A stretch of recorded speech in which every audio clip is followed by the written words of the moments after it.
What do offensive coaches want? Coordinators. They want explosive plays, okay? The Eagles get explosive plays on offense. Is their pass game dynamic? Is it multidimensional? It is absolutely not. You're tuned in to the Ross Tucker Football Podcast, guiding your gridiron journey, none other than your host, former NFL lineman, Ross Tucker.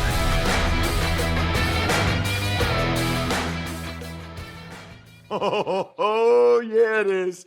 But it's not just any Ross Tucker Football Podcast. It is a teaching tutorial Thursday presented by DraftKings. DraftKings, the crown is yours. That means the civilian GOAT, greatest of all time, Greg Cosell from NFL Films, is in the house.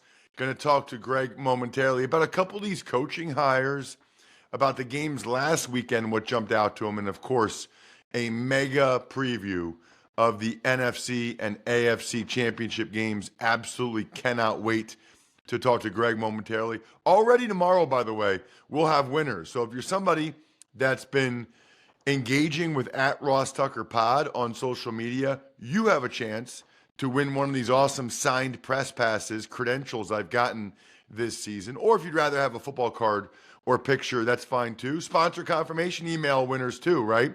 Futurefans.com, use the code Ross. Game Time, use the code Ross. WestShoreHome.com/Ross. Just basically try any website and use the code Ross. And then, of course, those of you that do the YouTube comment, we love those. And I'll do a video shout out for you. Just recorded a couple of those yesterday. No time to waste, though. It's Greg Cosell time, presented by Smirnoff, the world's #1 vodka. Please drink responsibly. The Big Show. All right, Greg, before we get into last week's games or this weekend's games, there was a couple coaching news the last couple days, and I think we already know a lot about Ben Johnson. I think most people know about Ben Johnson. I guess I'm curious to get your thoughts on Liam Cohen, who's staying in Tampa, and it sounds like going to be maybe the highest paid coordinator in the NFL, and Aaron Glenn, who got the head coaching job with the New York Jets. Well, I'll start with Cohen. I think they probably really did not want Baker Mayfield to have to go through a third coordinator in 3 straight years. That would not have been good. Yeah, and I don't know Liam Cohen personally, but he's obviously got a terrific track record. We know he was with the Rams. He actually was the offensive coordinator at the University of Kentucky in the next to last year for Will Levis, when Levis had the outstanding year, and people thought he'd be a top 5 pick in the draft. And then, of course, with Baker this year. You know, it's interesting. We don't know what's in a coach's head, but he's basically running the show offensively, which is the same thing he'd be doing as a head coach if he became a head coach. Obviously, there's far more responsibilities as a head coach within an entire organization, but in terms of the football, he'd be doing the same thing. He'd be the offensive coordinator even as a head coach. So he's in a very good situation now. Baker Mayfield had his best year ever. It was evident that Baker was extremely comfortable in that system. And I think that system works for most quarterbacks. But, it's a good spot for him. And obviously the Bucs struggled to get past a certain point in the playoffs, but I think they've won that division 4 or 5 years in a row. So he decided to stay. What about on the other side, Aaron Glenn getting the head coaching job with the New York Jets? Yeah, do you know Aaron Glenn at all? Have you been around him? He's a pretty competitive guy. I mean, I know him a little bit, and I got a story for you, but it sounds like you got a story for me, too. Yeah, it's funny because, his first coaching job was 2014 with the Cleveland Browns. And on that particular staff, I knew a lot of the coaches on that staff, and I knew a lot of the front office people. So I remember that one of the coaches told Aaron Glenn, who was just starting out in coaching, obviously 2014, that he should call me and just to talk ball. And Aaron Glenn called me in 2014, just as he was getting started in his coaching career with the Browns. And we talked on the phone for a good half hour, 45 minutes. And, I remember it like it happened yesterday. And obviously he's moved on a bit. And I would imagine his investment portfolio is a little better than mine at this point. But I remember that conversation really well. So I have a better part of that story, which you may or may not know. So I don't know how Aaron Glenn got my number. But if you remember back then, Greg, you joined me every week on my Sirius XM NFL radio morning show. Yep, yep. Well, one morning, I get a text message from, I don't think I had his number in my phone. I think it was a random number. And the text message was from Aaron Glenn. Said, love your show. Love listening when you have Cosell on. Can I please get his number? I want to talk to him. Wow. So I am the one that gave Aaron Glenn your number. That's what I did not know that. I thought we talked about that whenever it was 10 years ago. But I can't remember if I don't know if this is still the same number because I just looked at my phone. I've never texted him. I've never called him, nothing. But I don't think I had him in my phone. I think I got a We've had random contact over text. the last couple of years. So, I mean, we haven't had any lengthy conversations, but we've had contact. So, the number that I had for him from years ago is the same number. That is so funny. Yeah. All right. Let's get into last week's games, Greg. And we're going to start with the game I called the Texans and the Chiefs.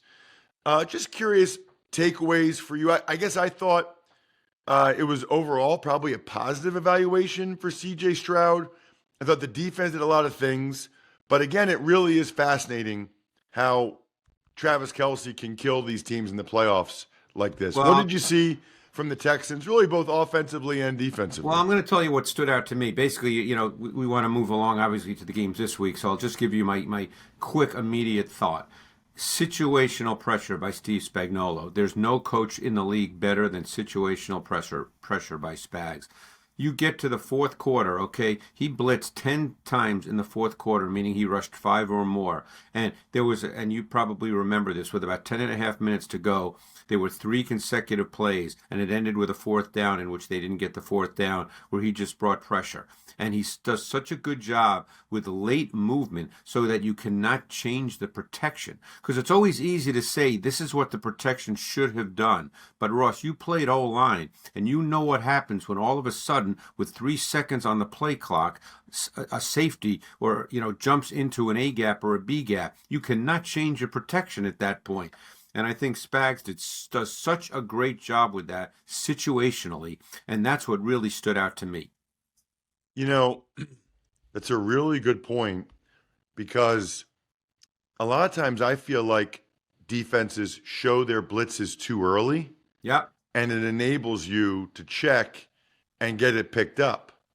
But the longer they wait, the better chance there is that you're not going to be able to audible to get it picked up. Now, if you quick count them or quick snap them, then you're going to get them. Because they're waiting till as long as they can before they actually do the pressure. So you might be able to get them. So it's a little bit of a cat and mouse game. Without question. But guess what I would say, Greg, is this. I'd rather be a little bit late and them not have audible to who's coming than show it early and let them audible and pick it up, if that makes sense. If that's the trade-off, I'll take the second one. Well, and the other thing they do exceptionally well, Ross, and you know this, how hard this is. Look, you're an O-lineman. You've got your hand in the dirt. Now, you've got some vision, but your vision isn't necessarily the whole defense. And they use their defensive backs at the second, for the regular season anyway, but obviously what they do continues in the playoffs. They use their defensive backs as blitzers at the second highest percentage of any team in the league. Only the Bucs did that a little more. But about 20% of their pressures involve defensive backs. And they come from spots that are really hard for offensive linemen to initially see, because that's not where your line of vision really is. So I think they do such a good job with that.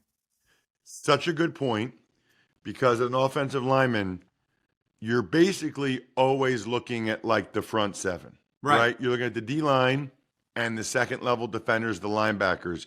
The center at times is trying to ID the safeties and where their rotation is at times. But the other guys are not.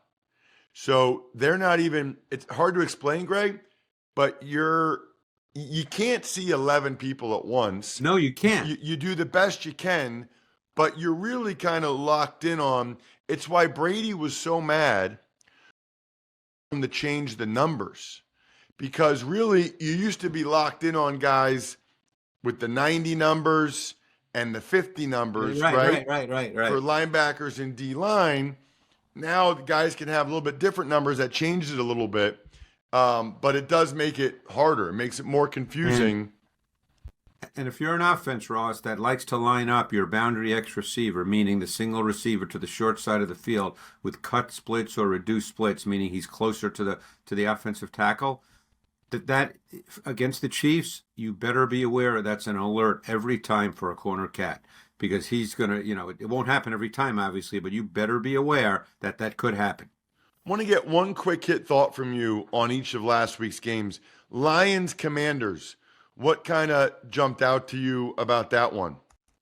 This is a little bit in the weeds, but what jumped out to me was that 6 or 7 times in that game, we literally saw a true air raid where Cliff Kingsbury had double stacks with receivers outside the numbers on each side of the formation, literally 2 yards from the sideline. That is pure air raid. And the Lions had a 5-man box because they had to match up to those receivers that were close to the sideline in double stacks. And actually, Austin Eckler had a 35-yard run from that formation, because you've got to account for Daniels as well. So not only is there a 5-man box, but 1 or 2 of those guys kind of gets removed because they have to deal with Daniels. On that 35-yard run, they literally blocked three guys on defense, and he ran for 35 yards. There was no one there. Wow. That's awesome. I didn't, watch that on the TV copy. I did not notice that. What about Rams-Eagles? What jumped out? Well, that game's tough only because of the weather, because you could see that it impacted the way guys played. I think what jumps out to me, and this is true of the Bills as well, so we can make a combination point here, is I think one of the things that's really overlooked about those two teams, and they may do it more than any team in the league, is once you get to the 50-yard line and get in plus territory, they are 4-down offenses. And that's a big deal. I'm not sure people realize how big a deal that is. Because if you're a defense and it's 3rd and 9 and you hold them to a 6 or 7 yard gain, and normally, in years past, you think, okay, great, they're punting, we're good to go. Not with the Bills and the Eagles. 4th and 4 or less in plus territory, they're 4-down teams. And that's a big deal. That changes the way you have to play defense. Well, and the Commanders are like that too. Yeah. Maybe not as much as the Bills and the Eagles, but yeah, I think, and it'll be interesting to see if more teams start doing that, because, like I said, that alters the whole thought process of how you play defense. Any thoughts on Lamar Jackson and the Ravens, Greg, before we move on to these last two games? Yeah, you know what? To be honest with you, I just got a little, this is just me, I got a little annoyed all week when people talking about this stuff, because I don't know what the final point is. When people say things, well, like Lamar doesn't play as well, or this week's going to be a referendum on Josh Allen, when they play the Chiefs, if they lose, again, which who knows what's going to happen. Because, Ross, I don't know what the final point is there. So are people now saying that the Ravens should get rid of Lamar Jackson? What is the point? Lamar Jackson is a great, great player. He threw a really bad pick. Granted, he only threw 4 picks during the season. I can't remember all 4. He threw a really bad pick. And how many times have we seen him on the play in which he fumbled do something great, where he, snaps away from defenders and then does something great? Maybe the ball was slick. Who knows? I'm not playing in the game. But I think we have to be a little, I just don't understand the point of all these conversations. Lamar Jackson is a great, great player. In the second half, look, Mark Andrews fumbles. As they're marching to score, he drops a 2-point conversion. And Mark Andrews could well be considered a Hall of Fame player in 5 or 6 years. So, I don't have any brilliant point on the Ravens. I certainly don't fall into the category that Lamar Jackson can't play in big games or isn't any good. I certainly don't fall into that category. What about these 2 games this weekend? I'll be on the sideline for the Commanders and the Eagles. Oh, good. Short drive for me. Looking forward to it. For Westwood One, Iron Eagle, and Kurt Warner will be in the booth. What are you looking for in the Commanders and the Eagles on Sunday? Well, the Eagles are a fascinating team because there's been so much conversation, as you well know, and I'm sure you've had these conversations as well doing your show, about the Eagles and the fact that their pass game, is not what most people consider to be a championship pass game. But think of it this way. what do offensive coaches want? Coordinators. They want explosive plays, okay? The Eagles get explosive plays on offense. Is their pass game dynamic? Is it multidimensional? It is absolutely not. And there's multiple reasons for that, which we've gone into throughout the course of the season. But, they also, this past week against the Rams, had 3 44-plus yard touchdowns. That doesn't happen very often in the NFL. They do get explosive plays. They just don't get them in the way we think conventionally that you have to get them. Because we always think, and for the most part it's true, that percentage-wise explosive plays come out of the pass game more than the run game. But the Eagles get explosive plays. And when you factor that into what I mentioned about going on fourth down and the fact that they convert and the fact that they have a really, really good defense, they're a good team. I mean, they're 16-3. They win these games. They wear you out. And when every game is close and they can stay with Barkley through 4 quarters, they're a difficult team to defend. What about on the other side, Greg, when the Commanders have the football? Yeah, they're going to be – I'm going to be very anxious to see how they play. As I mentioned earlier about, that air raid formation, I think you'll see some of that. I'd be very curious to see how Vic Fangio, and again, I can't remember Fangio through all the years, so I don't know if he's used spy tactics. I'm sure he has throughout his career. I don't think the Eagles have done that this year, but because I don't believe they did it in the Week 16 game when the Commanders scored, I believe, 36. But I'm very anxious to see how the Eagles choose to play because Daniels, does have that running ability. Now, he's not a guy who just takes off. And their pass game is interesting in the sense that they get the ball in the hands of their big play people, and they get it to them quickly. And then when you combine that with the fact that Daniels is a really good deep ball thrower, they've got kind of an interesting pass game. And then the other factor is when he does leave the pocket, he doesn't always leave to run. He moves to throw. And very often you see zone coverage lose their discipline. We've seen that time after time, and that's a very hard thing, Ross. That's a human nature thing. When you see Daniels leave the pocket, it's easy to say during the week, hey, stay in your zone coverage, responsibility. But you know how hard that is. All right, let's get to the Chiefs and the Bills, Greg. It's a big one. We've seen it a lot in recent years. Let's start when the Bills have the ball. Bills on offense, what are you looking at? I was so fascinated and quite frankly surprised by the Bills this past week. I truly believed, as I'm sure many did, but I certainly did, that the Bills would have to rely much more on Josh Allen against the best run defense in the league. But the Bills came out and they ran the ball, and they ran it out of multiple personnel packages. They ran it out of multiple formation looks. They had a very diverse run game.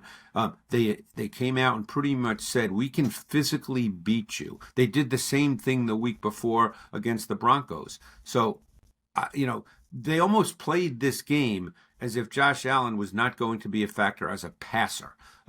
He threw 7 balls in the first half. And I think he might have been sacked once, so I think he might have had 8 dropbacks. But I was just fascinated by the way in which they played and sort of how they've evolved. I'm very curious to see if they continue to play that way this week in Arrowhead against the Chiefs. And by the way, even though Allen doesn't get sacked much, you and I both know that playing in Arrowhead, if you get into 3rd and 9, it's a different scenario than if it's 3rd and 9 in Buffalo Stadium.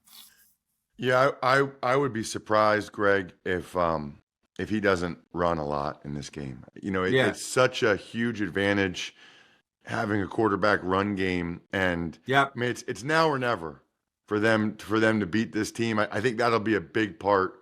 At least I would think, especially in the second half, winning time, critical downs. I was joking earlier, Greg, saying if you just say on any 3rd or 4th down, high leverage situation, be alert for Josh Allen's legs when the Bills have the ball, or look out for Travis Kelce here when the Chiefs have the ball, you're going to be right like 80% of the time. Let's talk about that. Let's talk about on the other side when the Chiefs have the ball. Yeah, the Chiefs are a fascinating offense this year. They're a passing offense because Mahomes had something like the 2nd or 3rd most dropbacks of any quarterback in the league, which a lot of people might not realize. But their pass game is very condensed.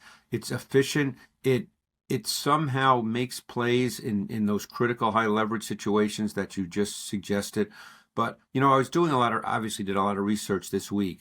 And do you know that Mahomes had far and away the lowest completion percentage in the league, far and away of any quarterback, when the ball was thrown more than 20 yards in the air from the line of scrimmage? He only completed 26% of those throws. And just by contrast, Sam Darnold completed 56% of those throws. So, their pass game, it's very schemed now. It's highly schemed, and it's short, and they don't really push the ball down the field at all, and their run game hasn't been very good. So if you look at the Chiefs, you kind of come away saying, boy, they don't really have a very good offense right now, but yet they make enough plays in those critical situations, and there always is the Mahomes factor, like when he threw the touchdown this past week, as you saw, you were at the game, when he's falling down. I mean, those, and their defense, you could easily, if it wasn't for Mahomes, who's obviously, his track record is such that he's maybe on the way to being the best ever,